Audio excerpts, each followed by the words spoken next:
এটা তো বলার অপেক্ষা রাখে না যে বাংলাদেশের নারীরা আহ, কখনোই খুব বেশি নিরাপদ বা খুব বেশি তার নিজের অধিকার অর্জিত হয়েছে বলে এরকম পরিস্থিতি অনুভব করেছে সেটি না। সংখ্যাটি বা জায়গাগুলো উল্লেখ করা জরুরি না। জরুরি যে বিষয়টি হচ্ছে যে এই পরিস্থিতিটা খুবই অনাকাঙ্ক্ষিত ছিল বাংলাদেশের নারীদের কাছে। সমস্যাটা বাংলাদেশের ক্ষেত্রে আমরা দীর্ঘদিন ধরে প্রত্যক্ষ করি, সেটা হলো যে আপনার নীরবতা, এক ধরনের নীরবতা, অপরাধ যিনি করেন বা অপরাধকে চাপিয়ে রাখার এক ধরনের প্রবণতা দীর্ঘদিন ধরে বাংলাদেশের সংস্কৃতিতে আছে। চাপিয়ে রাখতে রাখতে যে পরিস্থিতিটা সৃষ্টি হয়েছে এখন, সেটা হলো নারী এবং কন্যা শিশু, এই দুটো বিষয়কে যদি আমরা একসাথে দেখি, কন্যা শিশুদের উপর নিপীড়নের মাত্রাটা অনেক বেশি বেড়েছে। লুনানুর, আমি একটু শুরুতে আপনার কাছে আসি। যেমন বলছিলাম, আমি যে তথ্যগুলো দিচ্ছিলাম, আমরা যা দেখতে পাচ্ছি, যদি বাংলাদেশ স্থানীয় সময় শনিবার, আজকের কথাই বলি, শনিবার একদিনে আমরা অন্তত পক্ষে আমি 4 থেকে 5টি ধর্ষণের ঘটনা বাংলাদেশের বিভিন্ন স্থানে আমি সংবাদ পেয়েছি। এর নিশ্চয়ই এর চেয়ে হয়তো বা বেশি আছে, আমি জানি না। আমি 4 থেকে 5টি কমপক্ষে আমি দেখেছি, সবগুলো এখন তুলে ধরবো না। আমি যেটি বলতে চাচ্ছি যে কি পরিস্থিতি দেখছেন নারীরা, নারীদের যে নিরাপত্তাহীনতা, যে পরিস্থিতি, আপনি কি বলবেন? ধন্যবাদ পুষ্পাক আপনাকে, সমালোচিত যে রয়েছেন তাকে। শুরুতেই আজকে 8 মার্চ আন্তর্জাতিক নারী দিবস, নারীর হাজার বছরের লড়াই সংগ্রামের একটা অর্জন। এই দিনে আমি সারা পৃথিবী লড়াকু নারী সমাজকে, নিপীড়িত নারী সমাজকে অভিনন্দন জানাতে চাই, শুভেচ্ছা জানাতে চাই। কিন্তু শুভেচ্ছা জানানোর যে একটি মুড থাকে মানুষের, যেটা মানসিক পরিস্থিতি থাকে। আজকে আমরা সারা দেশব্যাপী বিভিন্ন আঙ্গিকে আন্তর্জাতিক নারী দিবস পালন করছি। আমাদের সেই মনোভাবটি বা সেই মানসিক পরিস্থিতি আপনারা জানেন যে আমার মনে হয়, দেখছেন যে আমি তো আমার যে সময়কাল, যে রাজনৈতিক পরিক্রমা বা আন্দোলনের যে পরিক্রমা, সেই সময়কালে বা তার আগেও যদি বলে থাকি যে যুদ্ধ পরবর্তী বাংলাদেশে আমার মনে হয় যে এই সময় বাংলাদেশের নারীরা সবচেয়ে বেশি প্রকাশ্যে সহিংসতার শিকার হচ্ছে এবং সবচেয়ে বেশি উদ্বেগের সময় কাটাচ্ছে। এটি খুবই অনাকাঙ্ক্ষিত একটি পরিস্থিতি। এটি আপনি যেভাবে বললেন 6টি 7টি বিভিন্ন অনলাইন মিডিয়া পোর্টাল থেকে আমি দেখার চেষ্টা করছিলাম, অন্য অন্য জায়গায় কথা বলছিলাম। তো আজকে যেহেতু আন্তর্জাতিক নারী দিবস, যে আজকে সারা দিন গতকাল মানে প্রকাশিত নিউজ সংবাদপত্রে যা বেরিয়েছে তার বাইরে অনলাইন পোর্টাল গুলো যেগুলো মানে তাৎক্ষণিক নিউজ দিয়ে থাকে, সেখানে 8টি ধর্ষণের ঘটনা বিভিন্নভাবে দেখা দিয়েছে।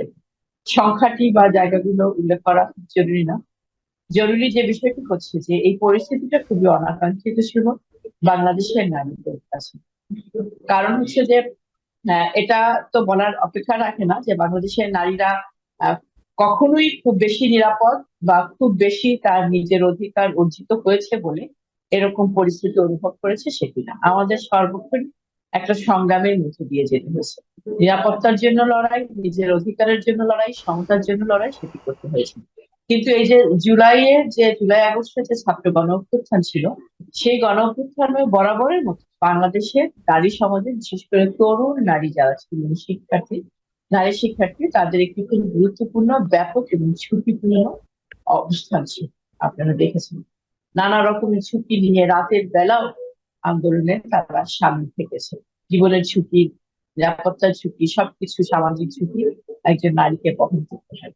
কিন্তু তারপরে যে পরিস্থিতিটি তৈরি হচ্ছে, বিভিন্ন ভাবে নারীর প্রতি বিদ্বেষ ছড়ানো হচ্ছে, নারীর প্রতি বিদ্বেষমূলক নানা ধরনের কর্মসূচি গ্রহণ করা হচ্ছে, নারীর অধিকারকে অস্বীকার করা হচ্ছে এবং হেনস্থা করা হচ্ছে। এবং আমি খুব স্পষ্ট করে বলতে চাই যে এইসব আমাদের নিরাপত্তা দিতে আমরা যে লড়াই করেছি, সেই লড়াইয়ের অর্জনকে আমাদের করতে বা আমাদের অধিকার নিশ্চিত করতে এই ইন্টারিম গভর্নমেন্ট, অন্তর্বর্তীকালীন গভর্নমেন্ট একদম সম্পূর্ণভাবে ব্যর্থ হয়েছে। নারীর স্বাধীনভাবে চলাফেরার যে সাংবিধানিক ন্যূনতম অধিকারটুকু, সেই অধিকারটুকু খর্ব হচ্ছে। কিন্তু অন্তর্বর্তীকালীন সরকার আমরা তেমন কোন চোখে পড়ার মতো অথবা সরকারের পক্ষ থেকে বলতে পারে এরকম কোন ন্যূনতম পদক্ষেপ দেখছি না, যে বিষয়টি অত্যন্ত উদ্বেগের। এবং এর তীব্র নিন্দা প্রতিবাদ আমি জানাচ্ছি। এবং এমন একটি পরিস্থিতিতে বাংলাদেশের নারী সমাজ আজকে আন্তর্জাতিক নারী দিবস পালন করছে, যে আন্তর্জাতিক নারী দিবসের যে মহিমা, যে তাৎপর্য, সেটি আসলে আন্তরিকভাবে অনুভব করা বা সেটি ছড়িয়ে দেওয়ার মতো মানসিক অবস্থা বাংলাদেশের নারী সমাজে খুবই ভয়াবহ বিভৎস একটি রাত। গতকাল আপনারা জানেন যে একবার গণমাধ্যমে বেরিয়েছিল যে সে 9 বছরের শিশুটি মারা গিয়েছে। যে বিষয়টিকে আপনি নির্যাতন, নিপীড়ন, সেটা তো একটা আছেই, যে একটা লিঙ্গ বিষয় বৈষম্য, সেটির বাইরেও আপনি যদি একদম ব্যক্তিগতভাবে চিন্তা করেন, একটি 9 বছরের শিশু আর সেই ধরনের বিভৎসতার শিকার হয়েছে, আপনি যে কোনো ন্যূনতম মানবিক বোধ সম্পন্ন মানুষ বা সংবেদনশীল মানুষ, যার অধিকার সম্পর্কে, যার ন্যায্যতা সম্পর্কেও ন্যূনতম ধারণা নাই, তারও হচ্ছে এই বিষয়টি তার ক্ষেত্রেও তাকেও কাতর করে তুলবে। এরকম একটি পরিস্থিতিতে আজকে আমরা কথা বলছি। আমরা জানি না আমাদের এই লড়াই আসলে কিভাবে কত দূর এগিয়ে নিয়ে যেতে হবে এবং আসলে কোথা থেকে শুরু করতে হবে। বাংলাদেশের নারীদের কিছুদিন পর পরই আবার শুরু থেকে শুরু করতে হয়, প্রথম থেকে শুরু করতে হয়। এই জিনিসটি আমাদের জন্য খুবই দুঃখের, আতঙ্ক। জি এই আজকে আন্তর্জাতিক নারী দিবসে যে ভালো কিছু আমি আসলে বলতে পারি। জি লুনানুর, আপনাকে ধন্যবাদ। তানভীর হোসেন, আপনার কাছে আসি একই বিষয় নিয়ে। যেমনটা লুনানুর বলছিলেন যে মাগুরায় বোনের বাড়িতে বেড়াতে গিয়ে 8 বছরের এক শিশু ধর্ষণের শিকার হয়েছেন। আমি আরেকটি ঘটনা একটু তুলে ধরি। এর মধ্যে হচ্ছে মুন্সিগঞ্জ সদর উপজেলায় খাবার ও বেলুনের লোভ দেখিয়ে 2 শিশুকে ধর্ষণের অভিযোগ। শিশুদের একজনের বয়স 8 বছর, একজনের বয়স 10 বছর। চুরি, ডাকাতি, ছিনতাই তো আছেই। 6 মাসের, যদি আমরা দেখি যে 6 মাসের একটি প্রতিবেদন কয়দিন আগে যেটি বেরিয়েছে, ডাকাতি, দস্যুতার ঘটনার মামলা হয়েছে 1145টি, যা আগের বছরের একই সময়ের তুলনায় 50% বেশি। অপারেশন ডেভিল হান্টে 1 মাসের বেশি হয়ে গেছে। ডেভিল হান্ট চলছে, কোনো স্বস্তি ফিরেনি। কি বলবেন তানভীর হোসেন? ধন্যবাদ। আজকে আন্তর্জাতিক নারী দিবস। সো সেটা দিয়েই শুরু করি। আন্তর্জাতিক নারী দিবসে আমার মা, আমার স্ত্রী থেকে শুরু করে জগতের সকল নারীকে আমার অভিনন্দন। জগতে এইসব মহিষী নারীরা আছেন বলেই আমরা আসলে এই সভ্যতা এগিয়ে যাচ্ছে। তো নারী দিবসকে নিয়ে যে বিষয়টা হচ্ছে যে আমরা এবারের নারী দিবসের ঠিক আগে আগে কয়েকটা খুবই বীভৎস লোমহর্ষক ঘটনা ঘটার কারণে এবারের নারী দিবসটা বাংলাদেশের ক্ষেত্রে একটু ভিন্ন মাত্রা এসেছে। কিন্তু আপনি যদি নারী দিবসকে পুরোপুরিভাবে একটা ফ্রেমে চিন্তা করেন, তাহলে যেটা হচ্ছে যে নারী দিবস 1908 সালে যে বিপ্লবটা শুরু হয়েছিল, সেটা ছিল আন্তর্জাতিক নারী শ্রমিক দিবস। সো সে আন্তর্জাতিক নারী শ্রমিক দিবসটাকে আমরা নারী দিবস হিসেবে পালন করি।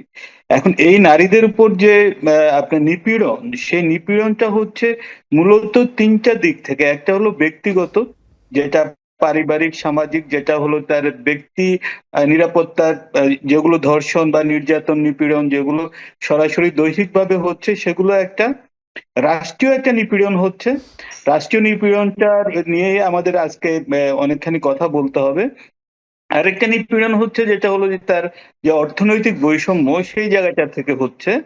তো অনেক ধরনের নিপীড়ন হচ্ছে। তো এই নিপীড়নের মধ্যে সবচেয়ে বড় যে সমস্যাটা বাংলাদেশের ক্ষেত্রে আমরা দীর্ঘদিন ধরে প্রত্যক্ষ করি, সেটা হলো যে আপনার নীরবতা, এক ধরনের নীরবতা। অপরাধ যিনি করেন বা অপরাধকে চাপিয়ে রাখার এক ধরনের প্রবণতা দীর্ঘদিন ধরে বাংলাদেশের সংস্কৃতিতে আছে।